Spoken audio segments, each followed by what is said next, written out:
Earlier this week, I was talking with a seminary classmate and friend of mine about this text, and he shared a story with me from a few years ago. He had led a group of about 30 young adults to Mexico City. And while they were there, this group heard amazing stories from the Mexican people that they were interacting with. While they were there, they heard about the homelessness and the extreme poverty and the violence that they all faced. And yet they also were amazed at the confidence in God that all of these people still had that carried them through it all. But the thing that my colleague said stuck with him most, the thing that was most amazing about this visit, was the experience that occurred when it was time to go. The people that had been working there with them brought the whole group together, and they said, "You are not leaving Mexico. We are sending you to the United States.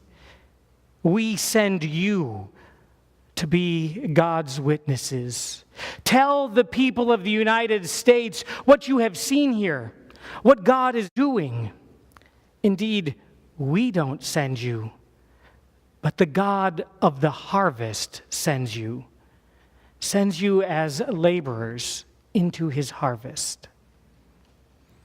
My colleague said that sending left him feeling strange. The whole plane ride home, he had this knot in his stomach, and it wasn't from any turbulence or from anything he ate on the plane. He said, it was like in sending us, they had both given us something and taken something away. They took away our autonomy. In a way, they took away our control over what we would do when we returned. We weren't leaving, they were sending us. And when they took that away, they also replaced it with something. They gave us a kind of permission, a boldness, a courage, a purpose, a holy purpose. We are sending you to the United States to be God's witnesses. We do not send you, but the God of the harvest sends you. Because of what they had seen, because they had been sent, they were changed. They had become literally apostles, sent out ones. Think about that for a moment. What difference does it make in your life to know that you've been sent out instead of one who goes where and when you choose? If you've served in the military or on a sports team, you know this to be true, that there's a difference. You don't tell your commanding officer, "Thank you for those orders, sir. I'll get around to them when I'm ready." At least not if you'd like to avoid a court-martial. Or if your coach calls you off the bench and says, "Get in the game," you don't say, "They seem to be doing fine without me. I think I'll just stay here." Instead, when your coach sends you out onto the field or onto the court, you take your position and you play to the best of your ability.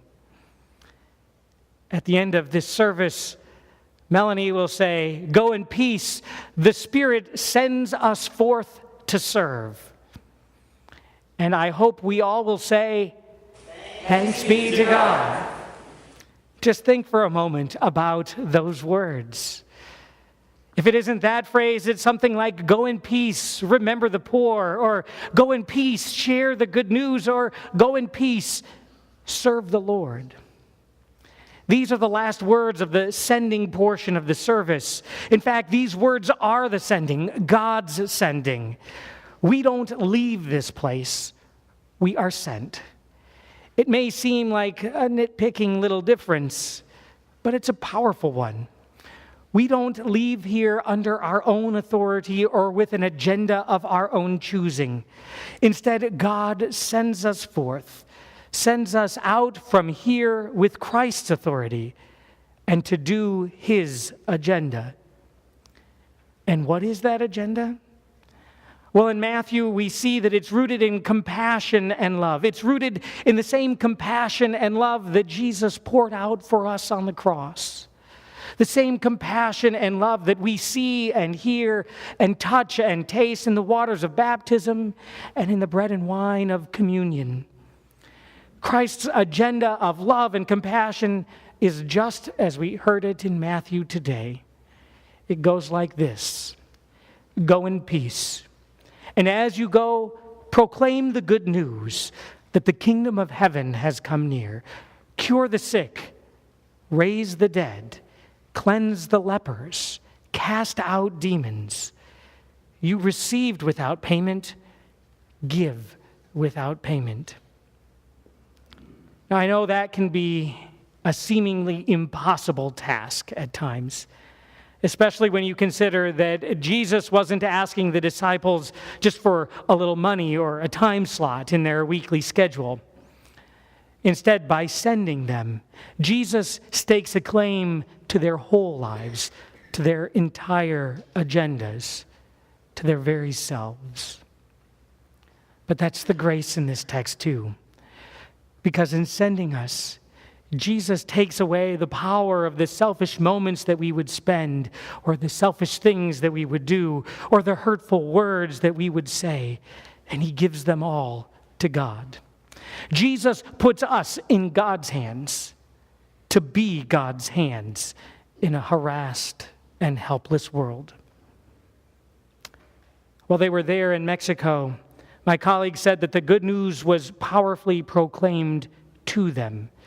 The good news was that they didn't have to work to reach the kingdom of heaven, to reach that place filled with God's compassion and love. While they were there in Mexico, they saw how very near God's kingdom had come, not only to the poor in Mexico, but also to them. God's love and compassion is so close to us that there is nothing that we can do to separate ourselves from it. God's kingdom of compassion and love is already nearer to us than we are to ourselves. Yesterday at the food distribution, I was helping line up cars in sequence, and as I was checking their cards, I noticed that one lady had not filled hers out. I asked her to fill out the back of the card, please, and she said, well, what's it for? I explained that it was for grant writing purposes to help keep the cost of the food for the groups that buy it down. Wait, you mean they don't just give you this food for free? No, ma'am, this congregation buys it, and we give it away. And like that, her questioning and resistance melted in the face of the compassion and the grace that she had suddenly understood she was receiving. I could see it in her face as she said, wow, thank you. Your church is awesome. Thank God for you. We may doubt that there is good news to tell. We may wonder if sickness can really be cured. We may dismiss the idea that the dead can be raised. And yet these are the very things that we secretly long for. Lives changed by the power of Christ. In fact, when confounded with such yearnings, very near to us are the memories of what God has already done for us. And if not memories, at least these are compassionate promises that God has made, the compassionate laborers that God has already sent into our lives. In that water, the dead are raised. At this meal, the sick are healed and cured. In the scriptures and the songs that we share, good news is proclaimed. In love and compassion, Christ is already amid us, amid our yearnings, our doubtings, and even our believing, so that finally, Christ's last words to us here are ascending. We do not leave this place. We are the sent out ones. With Christ's own authority, we go doing what Christ has already done for us, proclaiming the good news, curing the sick, and raising the dead. So today, go in peace and serve the Lord. Thanks be to God. Amen.